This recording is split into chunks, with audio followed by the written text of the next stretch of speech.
আসতে পারি? বসুন। নমস্কার স্যার। বসুন। ধন্যবাদ স্যার। কোথা থেকে আসছেন? স্যার আমি নদিয়া জেলার নবদ্বীপ থানার অন্তর্গত একটি গ্রাম কারায়নগর দক্ষিণ পাড়া থেকে এসেছি। আচ্ছা, হৃদয় মল্লিক। হ্যাঁ স্যার। হৃদয়বাবু, আপনার একাডেমিক কোয়ালিফিকেশন? ধন্যবাদ স্যার। আমি 2018 সালে দেপাড়া বিষ্ণুপুর উচ্চ বিদ্যালয় থেকে মাধ্যমিক পাশ করি এবং 2020 সালে ভালুকা উচ্চ বিদ্যালয় থেকে উচ্চ মাধ্যমিক পাশ করি। এরপর 2020-22 শিক্ষাবর্ষে Krishnanagar government primary teachers training institute থেকে আমার ডিএলএড কোর্সটি সম্পন্ন করি। এরপরেই ইন্টারভিউর জন্য প্রিপারেশন নিতে থাকি স্যার। আচ্ছা, গ্র্যাজুয়েশন করেন কেন? স্যার গ্রাজুয়েশনটা করা হয়নি, ইন্টারভিউ প্রাথমিক যে টেট পরীক্ষা হয় সেখানে উত্তীর্ণ হওয়ার পরে ইন্টারভিউর জন্য প্রিপারেশন নিতে থাকি। তো হঠাৎই বাবা স্ট্রোক করে মারা যায়। তো এরপরে বা ফ্যামিলির যে চাপটা পড়ে যায়, তো সেখানের দিকে মন দিতে হয় এবং তার পাশাপাশি ইন্টারভিউ প্রিপারেশনটা নিতে থাকি স্যার। উচ্চ মাধ্যমিক কোন ইয়ার? স্যার 2020। 2020 বর্ষে। আচ্ছা হৃদয়বাবু, উচ্চ মাধ্যমিকে তো আপনার বিষয় হিসেবে কি আর্টস ছিল না সায়েন্স ছিল? Sir arts. আর্টস ছিল। আচ্ছা, প্রাথমিক শিক্ষা হ্যাঁ স্যার। যে শিক্ষা প্রতিষ্ঠানগুলো রয়েছে এদের মধ্যে একটা পজিটিভ দিক রয়েছে প্রতিষ্ঠানগুলোর, বিশেষ করে নদীয়া আপনার জেলায়। আর একটি এরকম পজিটিভ দিক বলুন তো প্রত্যেকটা প্রতিষ্ঠানে আছে প্রাথমিক শিক্ষায় আপনার জেলায়। স্যার নদিয়া জেলার যে বর্তমানে যে প্রাথমিক বিদ্যালয়গুলো রয়েছে, এখানে প্রত্যেকটা বিদ্যালয়ে দেখা যাচ্ছে এখন ব্ল্যাকবোর্ড যে শ্রেণীকক্ষের যে সরঞ্জামগুলো রয়েছে সেগুলো অপারেশন ব্ল্যাকবোর্ড কর্মসূচির মাধ্যমে মোটামুটি সবগুলি কমপ্লিট করা আছে। তো প্রত্যেকটা বিদ্যালয়ে মাঠের একটা অসুবিধা দেখা দিতে পারে, যে সমস্ত আরবান যে এলাকাগুলো রয়েছে পৌরসভার, সেসব বিদ্যালয়গুলোতে মাঠ না থাকার কারণে সেখানে সাংস্কৃতিক দিক থেকে বা খেলাধুলার দিক থেকে একটু পিছিয়ে পড়ে সেসব। শিক্ষক হিসেবে আপনার মধ্যে আত্মবিশ্বাস আছে? হ্যাঁ স্যার। এইরকম পজিটিভ বা ইতিবাচক দিক আপনার মধ্যে যেটি রয়েছে কোনটি? স্যার শিক্ষক হিসাবে স্যার আমার নিজের প্রতি যে বিশ্বাসটুকু রয়েছে যে আমি একটা যে বিদ্যালয়ে জয়েন করব সেখানে গিয়ে আমি খুব সহজে শিক্ষার্থীদের সঙ্গে মিশতে পারবো এবং তাদেরকে শিশু কেন্দ্রিকভাবে শিক্ষা দেওয়ার মতো যোগ্য বলে মনে করবো। দুর্বলতা? স্যার দুর্বলতা বলতে আমি বলবো যে আমার কোনো একটা বিষয় শেখাতে গেলে পরে কিছু একটু সময়টা বেশি লেগে যায়, কারণ যতক্ষণ না পর্যন্ত বুঝতে পারছি ব্যাপারটাকে আমি ততক্ষণ পর্যন্ত বোঝানোর চেষ্টা করি। তো কিছু কিছু সময় একটু বেশি সময় নিয়ে ফেলি আমি, তো সেটাকে চেষ্টা করছি কমানোর জন্য। কিভাবে করছে? স্যার এটা আমি যত খুব সহজে আরো শেখানো যায় কিভাবে, আরো কতটা মজার করে শেখালে খুব সহজে বাচ্চারা শিখতে পারবে সেই বিষয়গুলোর দিকে নজর দেওয়ার চেষ্টা করছি। এক্সকারশন কথাটির অর্থ কি? স্যার এটা আমার জানা নেই। আচ্ছা বিজয়বাবু, আপনি নদিয়ার একটা দর্শনীয় স্থানের নাম বলুন। ধন্যবাদ স্যার। নদিয়ার যদি দর্শনীয় স্থানের কথা বলি, নদিয়ার নবদ্বীপের যে ইসকন মায়াপুর, সেটা একটা বিখ্যাত দর্শনীয় স্থান। আর নদিয়ার এমন কিছু জিনিস বা দ্রব্যের নাম বলুন যেগুলো বিখ্যাত। ধন্যবাদ স্যার। কৃষ্ণনগরের মাটির পুতুল, এছাড়াও রয়েছে কৃষ্ণনগরের সরপুরিয়া, সরভাজা, নবদ্বীপের লাল দই। ঐতিহাসিকভাবে বিখ্যাত স্যার নদিয়া জেলার ঐতিহাসিকভাবে যে বিখ্যাত স্থান তার মধ্যে পলাশী রয়েছে একটা, এছাড়াও আমাদের মায়াপুরের প্রাচীন মায়াপুর যেখানে সেখানে বল্লাল ঢিবি রয়েছে। হৃদয়বাবু, হ্যাঁ স্যার। শ্রেণী শিখনের আপনাকে যদি ভিত্তি করতে বলা হয় আপনি কি ভিত্তি বলবেন? শ্রেণী শিখনের ভিত্তি, শ্রেণী শিখনের ভিত্তি বলতে আমরা বোঝাতে পারি এখানে জয়ফুল লার্নিং, সমন্বিত শিক্ষণ। আচ্ছা, আপনি নদিয়া জেলা থেকে এসেছেন। হ্যাঁ স্যার। নদিয়া জেলার বর্তমানে কোনো সমস্যা আছে বলে আপনার মনে হয়? স্যার প্রত্যেকটা এরিয়াতেই সমস্যা এবং ঠিক ভালো সবকিছু থাকে। তো নদিয়া জেলার সমস্যা যেমন রয়েছে, যেমন আমি নদিয়া জেলার আমার নিজের এরিয়ার কথা যদি বলি, সেখানে যে আমাদের গৌরাঙ্গ সেতুটা রয়েছে, আমাদের একটা যাতায়াতের মূল মাধ্যম বলতে পারি। তো সেখানে কিছুদিন আগে একটা ভগ্নদশা দেখা দিয়েছিল।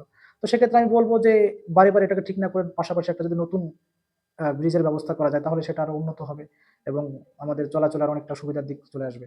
সেটা তো ঠিক বলেছেন, কিন্তু একটা ব্রিজ তৈরি করতে গেলে যে পরিমাণ আর্থিক বাজেটের দরকার হয়, হ্যাঁ স্যার। সেই পরিমাণ বাজেট কিভাবে উৎপন্ন হবে?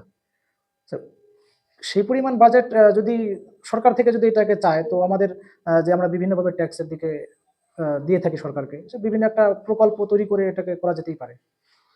আচ্ছা, সম্প্রতি নদিয়া জেলায় হ্যাঁ স্যার। আর্সেনিকের দূষণ এর মাত্রা অত্যধিক পরিমাণে বেড়ে গেছে, এটা সম্প্রতি সমীক্ষা দেখা গেছে। হ্যাঁ স্যার। এটা কমানোর জন্য আপনি প্রাথমিক স্কুলের শিক্ষক হিসেবে কিভাবে কাজ করবেন?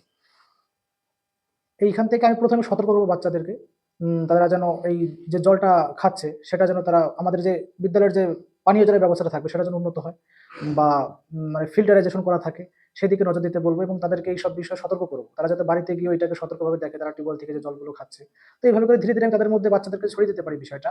তাহলে ধীরে ধীরে আস্তে আস্তে সে আরো বাড়ি তার বন্ধুদের বলবে গিয়ে, তার বাবা মাকে বোঝাবে। এভাবে করে ধীরে ধীরে এরিয়াটাকে তারা সুস্থ করতে পারবে। আজকে পেপার পড়েছেন?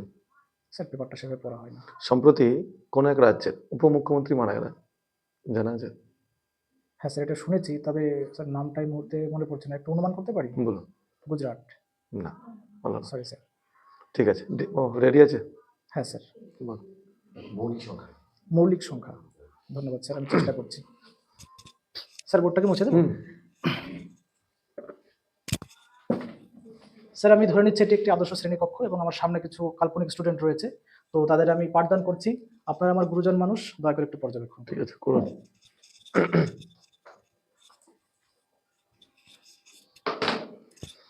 গুড মর্নিং স্টুডেন্টস, সকলে কেমন আছো? তোমরা খুব ভালো আছো? বাহ, আমিও খুব ভালো আছি।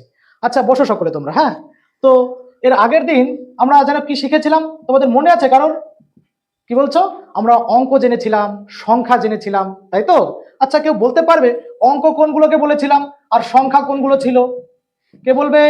বাবা, তুমি বলবে, বলো। হ্যাঁ ঠিক বলেছো, 0 থেকে 9 পর্যন্ত যে প্রতীক চিহ্নগুলো ছিল সেগুলোকে আমরা অঙ্ক বলেছিলাম। ভেরি গুড, সেগুলোকে কি বলেছিলাম? অঙ্ক বলেছিলাম। আর সংখ্যাগুলো যেন কি ছিল?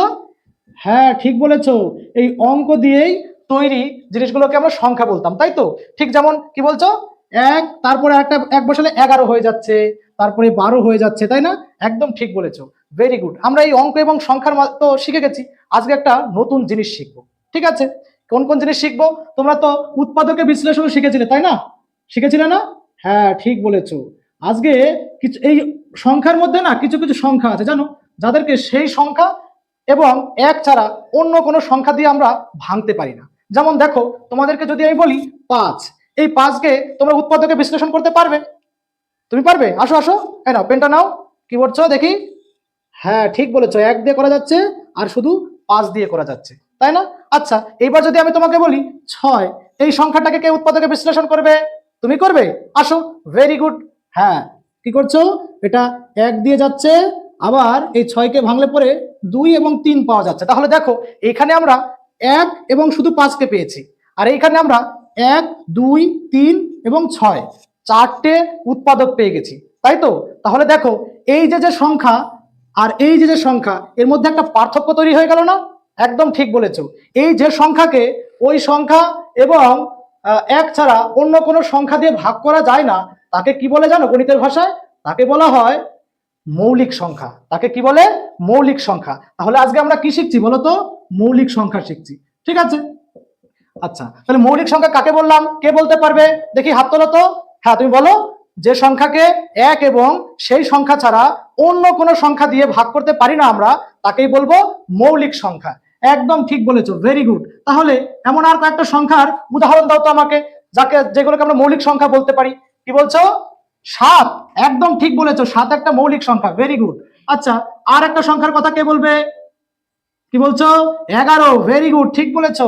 আর কি আছে? কি বলছো? আচ্ছা এর মধ্যে 3, হ্যাঁ 3ও তো একটা মৌলিক সংখ্যা হবে, খুব সুন্দর বলেছো।